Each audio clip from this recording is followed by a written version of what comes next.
Good evening, dear listener. We're back with Binghamton Review Live, a week of hard-hitting news. I'm Patrick with Matt and Jordan. Hey, what's up, Woohoo! guys? We are back with some good stuff to talk about. We are covering some international stuff, some historical analysis. So why don't we start with, what do you guys want to start with? You decide. Matt?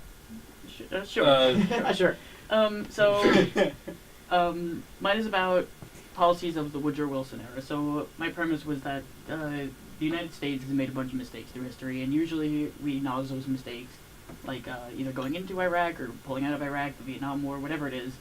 The Trail of Tears, in history we are taught about the mistakes, but for some reason during the Woodrow Wilson era, we never talk about them as mistakes. I remember in middle school we had to talk about Teddy Roosevelt, Taft, and Wilson, 26th, 27th, 28th president, and give them grades and stuff. And it was just like everyone gave Teddy Roosevelt and Woodrow Wilson A's, and then gave Taft like a C. I don't know. Probably, nobody else got stuck in the bathtubs. Yeah, just him. So I decided to talk about two of the policies of the Woodrow Wilson era that were detrimental to the country, that we never talk about in that way. Or few people talk about it in that way, and are still not repealed. We could talk about the World War I problems, but that's over. Like, we can't repeal World War I. So I guess we'll take these one at a time. Mm-hmm. The first one I guess we could talk about is the 17th Amendment. The 17th Amendment is basically the direct election of senators. So before that, there were senators were elected or appointed by the state legislatures.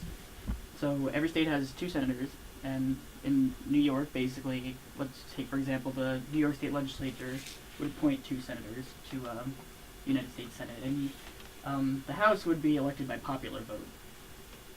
So the reason for this was because the House was supposed to be the body of Congress, the chamber of Congress that was held accountable by the people, which made sure that the federal government doesn't become tyrannical towards the rights of individuals.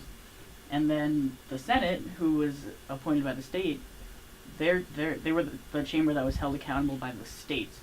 So if the Senate starts giving up powers that were originally reserved to states, such as education, healthcare, marriage, or whatever, theoretically the states would then replace them with somebody else. So it was a mechanism to make sure that a bunch of power that was supposed to be delegated to the states doesn't get thrown up to the federal government. And in 1913, the 17th Amendment was passed, making both the House and the Senate elected by the people, which left no accountability for the states. Nobody was accountable to the states, which is part of the reason why the federal government has so much power today, is because a bunch of power, a bunch of jurisdiction that was reserved powers to the states got thrown up to the federal government, like healthcare, like education, like marriage, like the environment, so many things. So the reason why we have I don't even remember how many departments we have, 25 departments in the executive branch instead of 4, is partially because of this. Jordan, what do you think? Yeah. Well, first, I'll admit, I've admitted to you before, Matt, that back when I was a liberal, which was many moons ago, I kissed the ground that Woodrow Wilson walked on. Now, I'm utterly repulsed by him, so I largely agree with you there. I think the League of Nations was a disaster. I think the Federal Reserve is a disaster, because as I've said to you guys before, the one thing that I think we can all agree on, although we have massive disagreements in other areas, but we can all agree that centralization is not a good thing. That is never a good idea, and the Federal Reserve is no exception. So I agree with the whole hashtag and the Fed thing, but I forgot where I was going with this. But the 17th Amendment, that's where I was going with this. That one's a little bit tougher for me. The Wilson stuff, you'll get me to agree with you all day long about. The 17th Amendment, that's a little tougher for me to like, I don't necessarily agree with it, but I don't disagree with it either, because I think that, I don't know, just services like healthcare and, and certain, like, basic environmental regulations. Now, I think the EPA, for instance, is too overly bureaucratic and goes too far, but I think basic environmental regulations and basic support for, like, financial support for people that can't otherwise afford healthcare, I think that does fall under the federal government's responsibility, or at least partial responsibility, because, our motto that our country was founded on was life, liberty, and the pursuit of happiness. And so I view that the government has some responsibility to pick up the tab in some way for things like healthcare that you have. I'm not really explaining this very well, but basically just since our motto is life, liberty, and the pursuit of happiness, healthcare falls into the life portion of that. So I think that the government shouldn't, like, I'm not advocating for, like, an overhaul, just 100% federal takeover of the healthcare system. That's never been my position. But I think that they should have some stake in it to make sure that some citizens who can't otherwise afford, for instance, private coverage, which I'm not in favor of, like, totally getting rid of. I'm in favor of, just a real quick tangent, I'm in favor of a single payer system, but not, like, there's a couple different ones. In Britain, you have public money going to public health care. I prefer the Canadian system, which is they give you, like, a debit card, and it's public money that helps you afford private insurance and private doctors and private hospitals. I think that's a much better system. Now, you guys obviously disagree with me on that, but I'm just telling you that's my position on healthcare in general. And but so I guess out of all this, Matt, I'd say I probably 80 to 90% agree with you on this. So. Okay, yeah. So, by the way, I looked it up. There's 15 departments in the executive branch. Oh God. Yeah. I think if we look at the historical context of why the 17th Amendment was passed, I definitely do think that it's worth looking at, because it does give a lot of, it robs the states of a lot of their opportunities to appeal to the federal government, make sure that system of federalism actually happens, as opposed to just sort of deferring. But I think at that time, that's sort of deemed the progressive era. It was the beginning of the 20th century. An attempt to get a lot of the corruption out of politics, and bust up the trusts and such. And I know in the like 1880s, that time period, the Senate was often called, like, the Millionaires Club, because the governors would often just appoint their friends or whoever they just wanted to get in there, like, I'll give you a Senate seat as sort of scratch my back and I'll scratch your Senate seat type of thing. But so I think that's why it happened, and having a system like that definitely makes that more likely. But it definitely is worth taking another look at, seeing, like, hey, with the federal government taking over so many responsibilities that maybe the states should have, 17th Amendment might be worth taking a look at. Yeah, the 17th Amendment's a direct attack on the 10th Amendment. I mean, right. The 10th Amendment was there to say that any power that wasn't specifically stated in the Constitution to be a federal power was given to the states. And honestly, I don't care if it's all rich people in the Senate. I mean, think about it. If you're a part of the state legislature, your incentive is to keep your power, essentially, to not give up your ability to regulate healthcare, whatever, education, the way that you would as a state. So if you think that this millionaire is the best person to do that, then honestly, who cares? A lot of times, money and education go hand in hand. Like, one causes the other. We don't really know which one causes which, whether your wealth gives you a better education, or you got a better education and that's why you're wealthy, but they go hand in hand. So I don't know if I don't necessarily agree with the the problem of millionaires being in the Senate. Well, I think the issue is that it makes sort of accountability become a maze to the people of the state, because you have to elect the governor, but there's no guarantee that the governor is actually going to appoint somebody to the Senate that the people want in the Senate. Well, that's the point, is that they're not supposed to. The people in the Senate aren't supposed to represent the people. They're supposed to represent the states. The House is supposed to represent the people. Well, yes, but So it shouldn't matter what the people think when it comes to the Senate.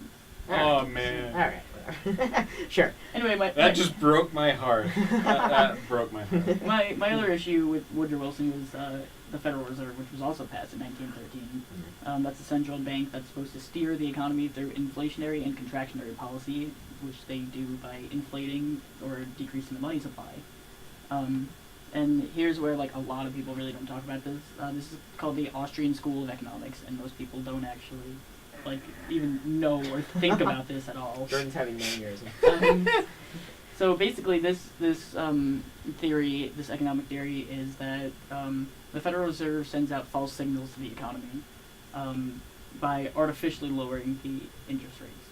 So they would pump up the money supply, inflate the economy, and then the interest rates would be lowered to a point where they actually wouldn't be in equilibrium. Then people start investing in things that they don't actually get the return that they thought they would. So the example that I wrote is if there is a natural interest rate of 5%, that's what it would be with no Federal Reserve. But then the Federal Reserve targets a 2% interest rate, so they make it lower in order to inflate the economy. A bunch of borrowers who see a 3% or 4% rate of return on their projects wouldn't have invested under the natural rate, but now they do, because they only have to pay back 2%, but they get a 3 or 4% return. The interest rate's the interest rate's lower than the rate of return.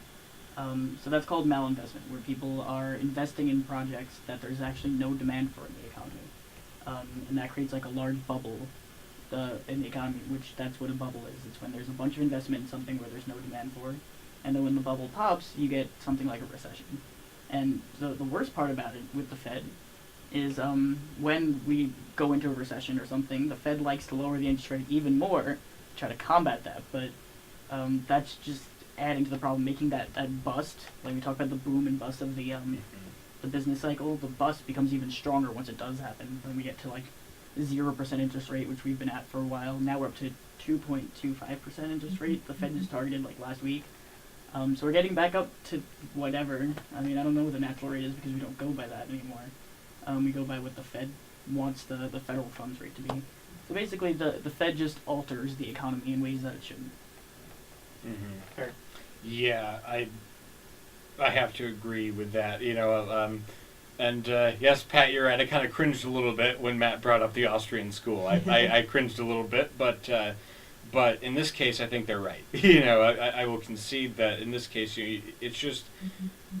I mean, we could do a whole show just on this one topic alone. I mean, it's just the Federal Reserve is just a very bad idea, and they manipulate the economy way too much, and they centralize money way too much, and it's just a terrible system. So this is one area where I do agree with Milton Friedman and Ron Paul. Those guys. I'm more with them on this specific issue. Yeah, and one of Ron Paul's biggest complaints with the Federal Reserve, it allows them to print money.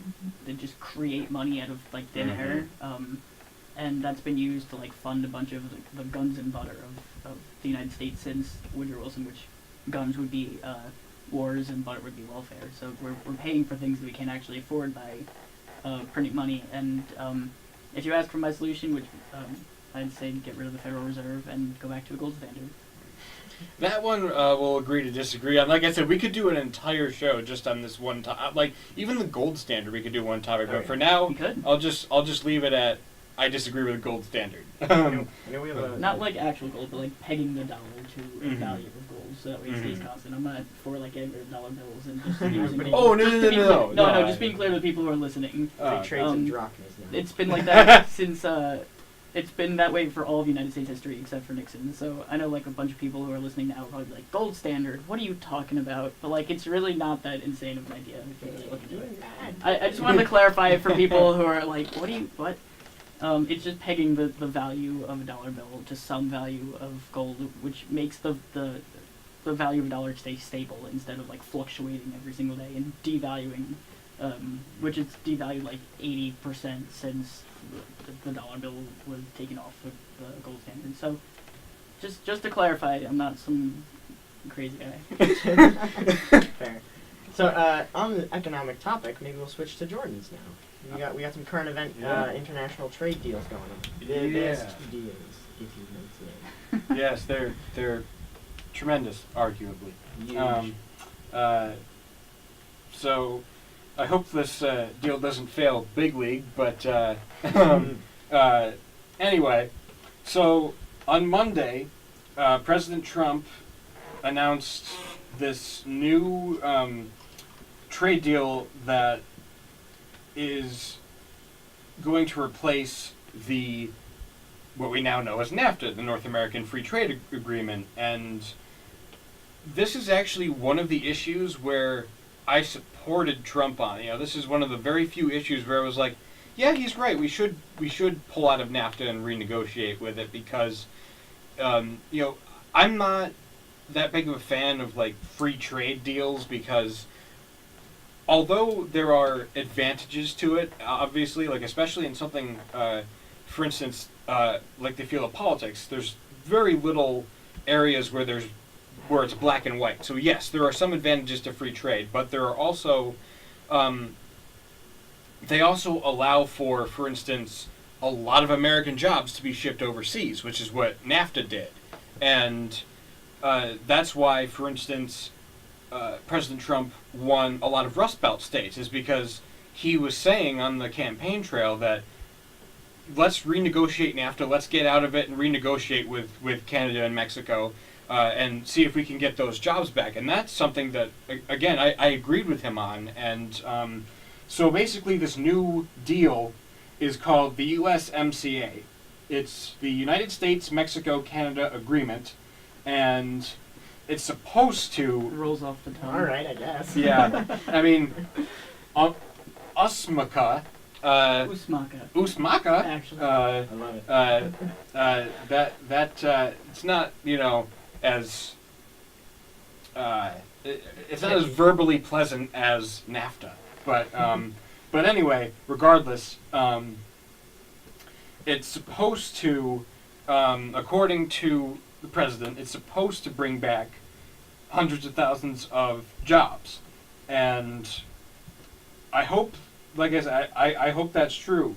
And it says that, believe it or not, like Ford, General Motors, and Chrysler, so in the automobile industry in particular, there was a lobbying group that actually praised this deal. So it's, without going through the entire article, it's a mixed bag, in my opinion. It's not, one thing or the other. I'm just afraid that this is going to turn out to be another, like, carrier situation. Just for the people that don't know, there's this company, Carrier, who makes, I think, like, HVAC stuff, like heating, air conditioning.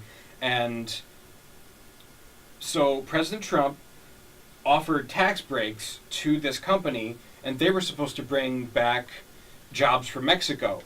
And he promised to bring back at least 1,000, and it turned out that the Carrier company got to keep the tax breaks, but in reality only like, and I'm not even kidding you, like 3 or 4 jobs were saved, and the ones that he claimed were going to be saved were going to be shipped out anyway. So it was a whole publicity stunt, and I'm afraid that this is going to result in a similar situation. So again, it's not, official yet. It hasn't been like fully implemented yet, but I'm just saying that I'm going into this with a hopeful but a skeptical eye at the same time.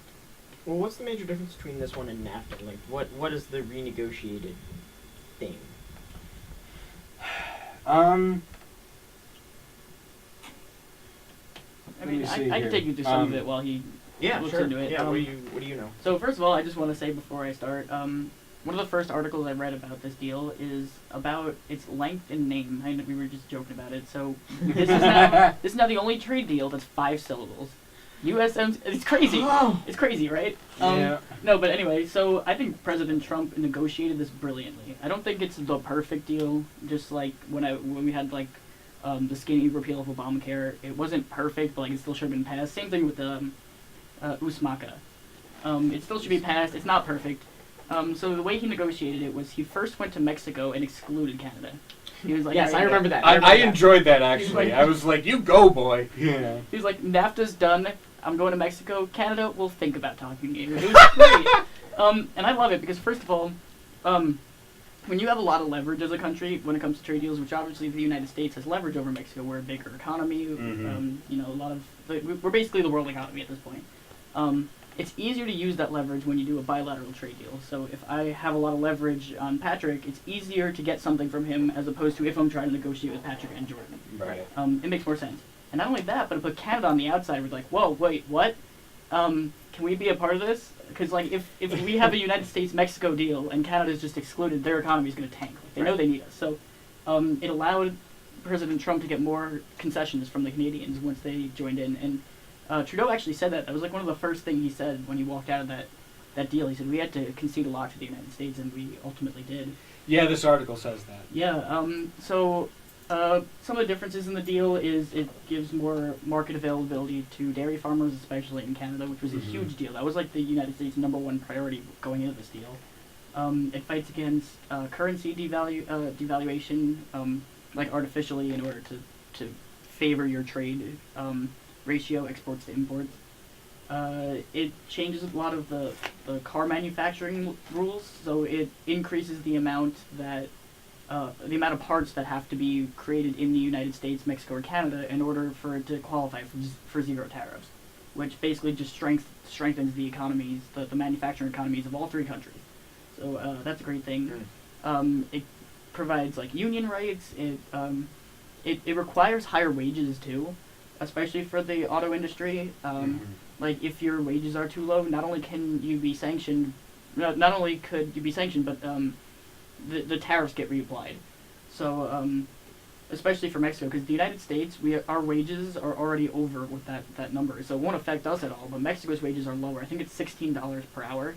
If you pay your workers under $16 per hour, you can get sanctioned or tariffed. We left the tariffs in place, by the way, for aluminum and steel. We said we're going to talk about that another day. So I think this was great. We negotiated it really well. One of the more interesting parts about the deal that nobody's talking about in any of the big news sources is that it prevents, like, if Canada wanted to go make a trade deal with China, they have to let the United States and Mexico know 3 months beforehand, and we could veto USMCA immediately. So basically, Wow. A lot of people are saying that Canada just gave up its trade policy to the United States. So that applies to only Canada, not. No, all 3. Oh, okay. All right. Yeah, Gotcha. so So if we wanted to deal with China, we would have to let. We them have to know let them so- know too, and they Okay. have veto powers as well. Gotcha. But Yeah. why would they veto a deal with us? Like, their economy would tank if they do. That's true. However, That's true. our economy won't tank if we veto it, so it's really like a direct shot at China. Larry Kudlow even said that.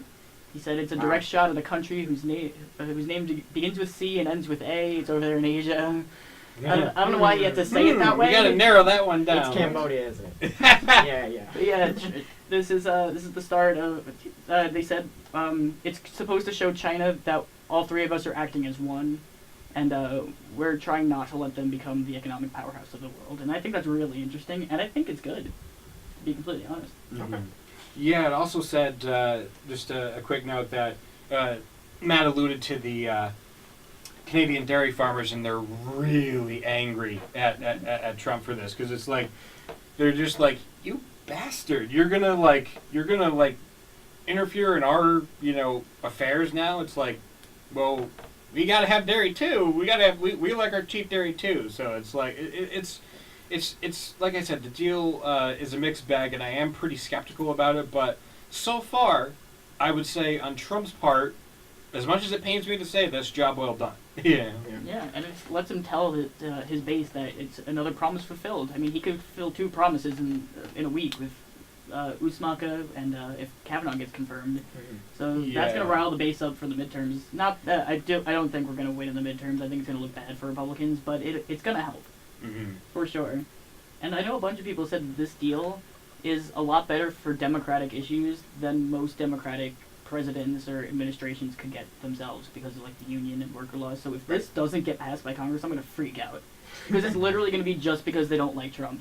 I mean, Right. NAFTA got passed with Bill Clinton as the president and Newt Gingrich, a Republican Republican in Congress. Yeah, so I Mhm. mean, like, this isn't something that should be bipartisan, especially something that has this many pluses that are bipartisan pluses. I Right. mean, like, higher wages. Like, what are the Democrats going to argue against that? Right. So I haven't seen any Republican or Democrat come out for or against it. I mean, this does have to get passed by Congress, but if it doesn't, I'm going to freak out. Because it'll be just to It'll to be a get back at bipartisan Trump. thing, and and then that'll make people in Midwestern states even more angry at Democrats for being more anti-Trump than pro. Right, sure.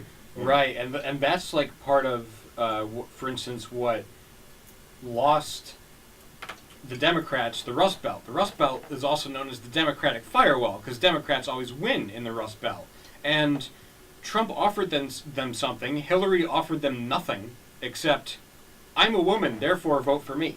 Like that was her whole campaign. And Trump was like, no, I'll look out for the steelworkers. I'll look out for the farmers. I'll help you guys out. So he offered something that the Democrats have just completely lost sight of, and they have no clue what they're doing. And so I'm actually going to disagree with you, Matt. I think that the Republicans are going to, I think that the midterms are going to work out in their favor. I really do. You do? Yeah. I bet that we lose the House slightly. Yes, and I agree then with that. We're going to keep the Senate and gain a couple seats, but right now it doesn't look good. We're losing a lot of key Senate seats, Arizona and Tennessee specifically, where Jeff Flake and Bob Corker are dropping out, and then the Martha McSally and Marsha Blackburn are losing. Same thing with Rick Scott in Florida. There's a 1/3 chance that the Republicans lose the Senate. I doubt it's going to happen, but it's still really bad that that's happening because this is the best Senate map that you'll ever get.